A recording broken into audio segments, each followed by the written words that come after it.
Imaginons un logiciel capable de prédire vos phrases, de résumer vos romans et même capable d'en écrire. Un logiciel obsédé par une seule chose, multiplier des montagnes de chiffres pour comprendre le langage. Bienvenue dans le monde des Transformers. Ce sont des modèles d'IA qui ne se contentent pas de lire les mots, mais voient les liens invisibles entre eux, même à l'autre bout de la phrase. Et grâce à ça, elle devient capable de conversations plus naturelles, de traductions plus fines et parfois même de blagues presque drôles. Les IA génératives basées sur les Transformers, celles qui écrivent des textes, suivent un principe simple à comprendre. Elles regardent les mots déjà présents dans une phrase, puis essaient de deviner quel mot a le plus de chances de venir juste après. Une fois ce mot choisi, elles recommencent avec la nouvelle phrase ainsi allongée et avancent ainsi pas à pas en ajoutant un mot à la fois. Ce processus se base largement sur les concepts de possibilité et de plausibilité, c'est-à-dire qu'il s'agit d'un raisonnement heuristique. Afin de l'illustrer, penchons-nous d'abord sur l'analogie du raisonnement humain appliqué au même problème, c'est-à-dire notre merveilleuse intelligence. Prenons par exemple la phrase partielle suivante. Lors du bal princier, le vieux roi invalide s'était assis sur... 3 petits points de suspension. Examinons ensemble de quelle façon nous pourrions déterminer le mot suivant. Le dernier mot de la phrase est la préposition sur. Les mots suivants, les plus probables, sont donc des articles un, une, le, la et l', ou des adjectifs possessifs comme son ou ça. Ces mots sont assez équiprobables. Choisissons donc l'adjectif plutôt, son. La phrase n'est pas encore terminée. Quel mot pourrait venir ensuite? Plusieurs options sont possibles, mais les plus probables sont un adjectif ou un nom. De plus, puisque le dernier mot son est masculin, les seuls substantifs à examiner sont eux aussi masculins, ce qui exclut par exemple chaise. Évidemment, des mots comme clou, pavé, écran sont non plausibles. Par contre, des mots comme sofa, tabouret, banc, trône sont parfaitement possibles et plausibles. Afin de déterminer lequel est le plus probable, il faut examiner le contexte établi dans la phrase. Il s'agit d'un roi vieux et invalide. Il est donc peu probable qu'il s'asseye sur un tabouret. D'autre part, il s'agit d'un bal princier. Il serait donc étonnant qu'il s'y trouve un banc.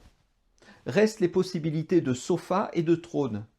Toujours dans le contexte du bal princier, et à défaut d'autres contextes qui l'excluraient, pour un roi, le trône semble la réponse la plus probable. De sorte que la phrase se complète de la manière suivante. Lors du bal princier, le vieux roi invalide s'était assis sur son trône. Le type de raisonnement esquissé ici est conceptuellement analogue à la démarche d'un transformer. Par son mécanisme d'attention, le transformer arrive en effet à décortiquer le contexte des mots de la phrase et en déduire la probabilité d'apparition du mot suivant et continuer le processus mot à mot. Clarifions les idées. Un transformer s'appuie sur un vaste vocabulaire préentraîné composé de dizaines de milliers de mots, chacun associé à un ensemble de traits caractéristiques. Ce vocabulaire est appelé matrice d'imbrication par les spécialistes du domaine. D'autre part, existe dans une session d'usage du GPT une fenêtre de contexte contenant les mots de la phrase en cours de génération. C'est ce que l'on appelle communément le prompt, la demande que vous avez formulée. Les mots du vocabulaire ont un contexte, des proximités sémantiques et fréquentielles, comme dans un dictionnaire. Ainsi, le mot roi aura une proximité avec les mots couronne, palais, trône, mais il n'y a aucune raison pour dégager une proximité entre roi et sofa. Le transformer, dans ses nombreuses passes successives, dégagera peut-être une telle proximité dans le texte soumis ou généré et en enrichira le mot roi dans la fenêtre de contexte. En revanche, roi ne sera jamais modifié dans le vocabulaire. Je dois faire ici une remarque essentiellement technique. Le vocabulaire d'un GPT, tout comme la fenêtre de contexte, ne contiennent pas des mots associés à des listes de traits, mais des tokens. Tokens pouvant résulter de la décomposition de certains mots trop complexes ou rares ou composés. La différence est technique et n'affecte en rien la nature des concepts fonctionnels. Je continuerai donc à utiliser le terme de mot plutôt que de token. À l'entrée du transformer, le processus commence par extraire du vocabulaire une liste de traits pour chaque mot de la phrase soumise. Cette opération est appelée imbrication et les listes résultantes s'appellent vecteurs d'imbrication. Afin de ne pas rentrer dans des considérations mathématiques, je continuerai à parler de listes de traits. L'étape suivante va enrichir ces traits par un chiffrage du contexte de la phrase. C'est l'étape d'attention qui est au cœur du transformer.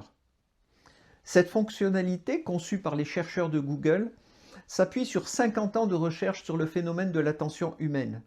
Il s'agit d'un processus assez complexe pour lequel je vais, comme pas mal de vulgarisateurs, utiliser une analogie. Par exemple, le rapport entre les adjectifs et les substantifs, afin de vous faire comprendre l'idée de base.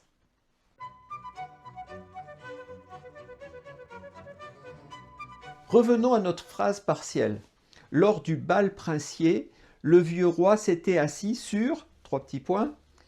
De façon simplifiée, le réseau neuronal qu'on appelle tête d'attention pose une question à chaque mot, c'est-à-dire sa liste de traits. Est-il possible que tu subisses une influence d'un mot qui te précède dans la phrase?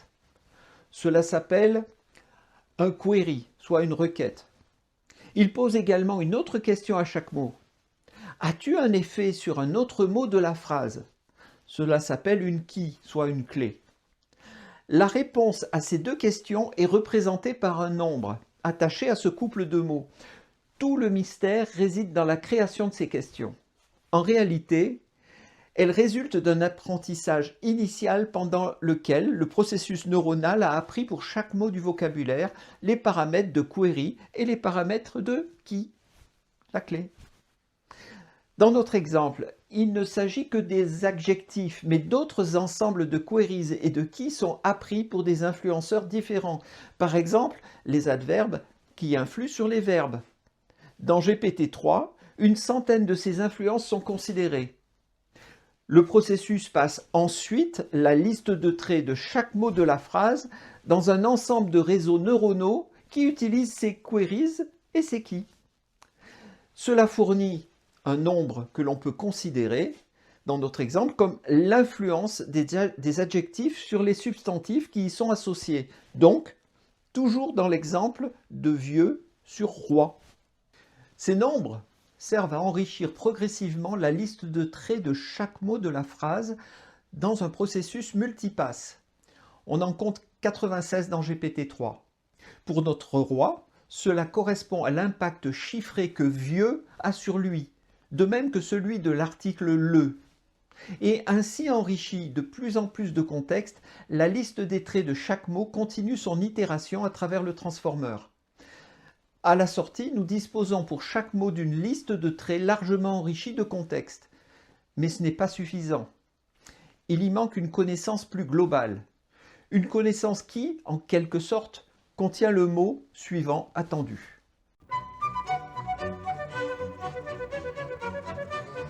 Le pas suivant est un réseau neuronal multicouche appelé perceptron, qui enrichit les listes de traits de ce type de connaissances. Ces perceptrons, il y en a 96 pour GP3, sont enchaînés.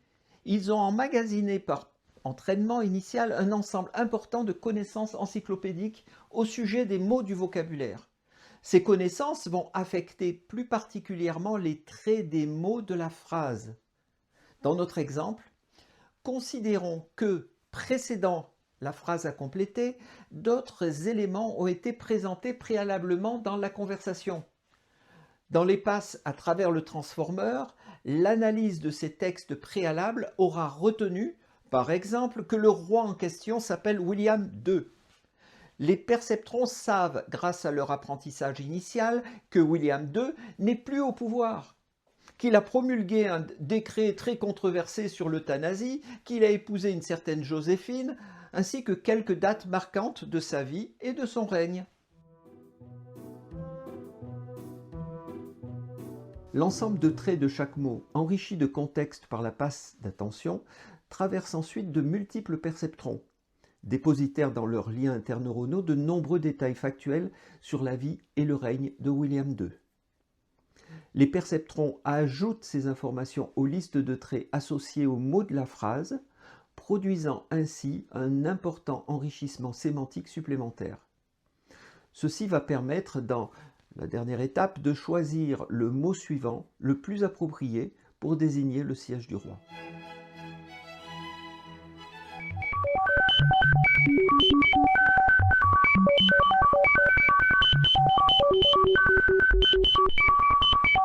La recherche et le développement des GPT a montré que plus sont élevés les nombres de paramètres des réseaux, plus les résultats sont précis et corrects.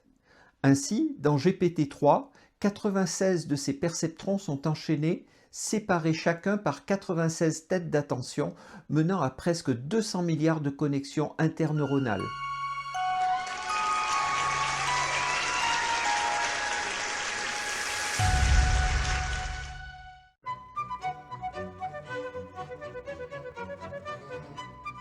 À la fin du traitement, chaque liste de traits produit une série de nombres associés au dernier mot de la phrase. Seule la dernière liste associée au dernier mot de la phrase est retenue. Ces nombres représentent des éléments de contexte souhaitables permettant d'évaluer quel mot du vocabulaire pourrait raisonnablement servir de mot suivant. En effet, souvenons-nous, plusieurs mots sont candidats. Trône, sofa, tabouret, etc.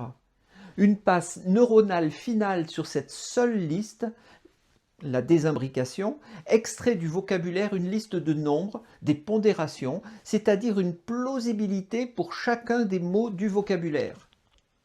Cela s'appelle une liste de Logitz.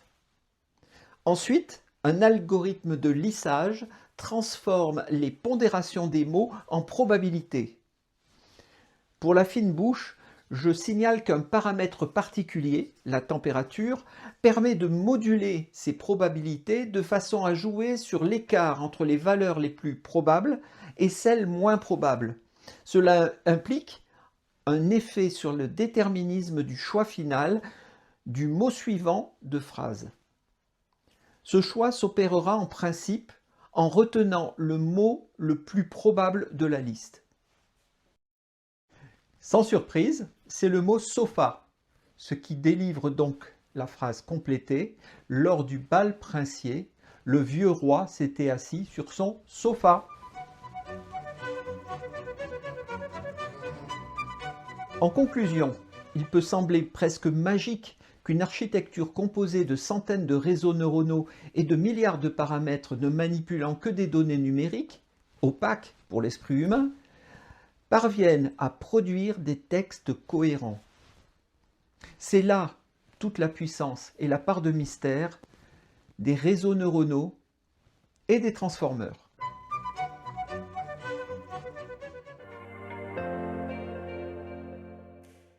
Et non, ce n'est pas de la magie. Une architecture de type transformer est une vaste structure neuronale divisée en étapes fonctionnelles, une structure équipée d'un parcours. Tout commence par l'étape d'imbrication, qui récupère les mots de la requête, ici une phrase à compléter, et les place dans une fenêtre de contexte. Là, ils sont convertis en représentations abstraites significatives, prêtes à passer dans l'étape suivante. Cette nouvelle étape est l'étape d'attention, où chaque mot est enrichi par son contexte détecté dans la phrase en cours de génération. Vient ensuite l'étape des perceptrons, où les mots sont enrichis de connaissances factuelles préexistantes, permettant de déterminer les traits désirables pour le mot à générer. Cela aboutit enfin à l'étape de désimbrication où le mot le plus proche de ces traits désirables est choisi dans le vocabulaire du transformeur et proposé comme mot suivant de la phrase. Et oui, on en arriverait presque à ne plus être impressionné.